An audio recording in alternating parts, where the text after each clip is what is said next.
Shalom sahabatku. Sebelum kita merenungkan kebenaran firman Tuhan di pagi hari ini, mari kita sama-sama berdoa.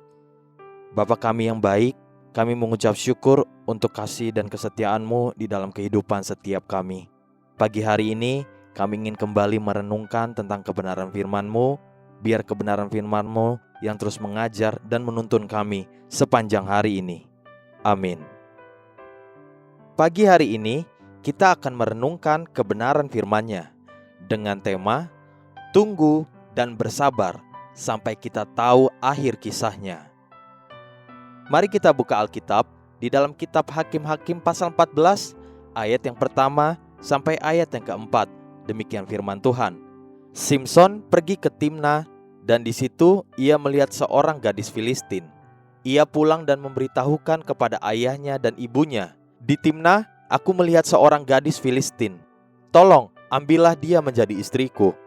Tetapi ayahnya dan ibunya berkata kepadanya, "Tidak adakah di antara anak-anak perempuan sanak saudaramu atau di antara seluruh bangsa kita seorang perempuan, sehingga engkau pergi mengambil istri dari orang Filistin, orang-orang yang tidak bersunat itu?" Tetapi jawab Simson kepada ayahnya, "Ambillah dia bagiku, sebab dia kusukai."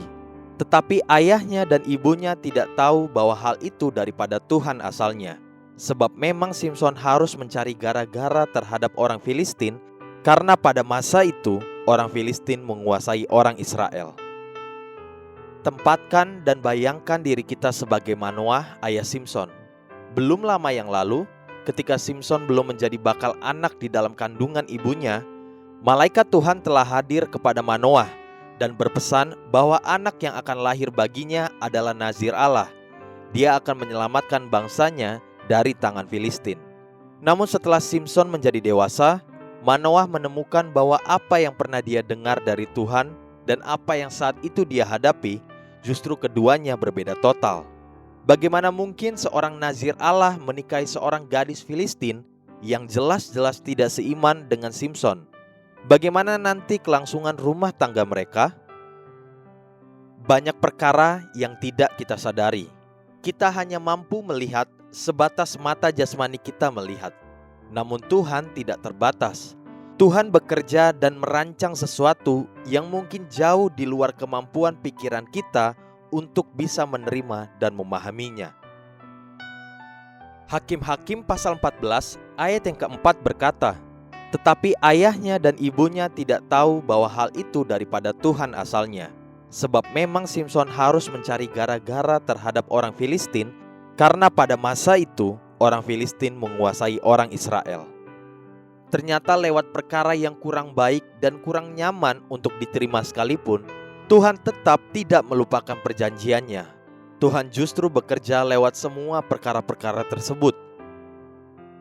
Manoah mungkin tidak mengerti detail skenario yang Tuhan rancangkan. Mungkin tidak difahami oleh Manoah dan istrinya, sebab memang malaikat Tuhan tidak memberitahukannya. Tapi Tuhan tetap Allah yang setia. Dia Allah yang tidak terlelap dan tidak tidur. Dia akan setia menggenapi janji-janjinya. Haleluya. Sahabatku, mari kita sama-sama berdoa. Terima kasih Bapa Surgawi. Aku bersyukur untuk kesetiaan-Mu yang lebih daripada hidup. Amin. Jesus loves you and so do I.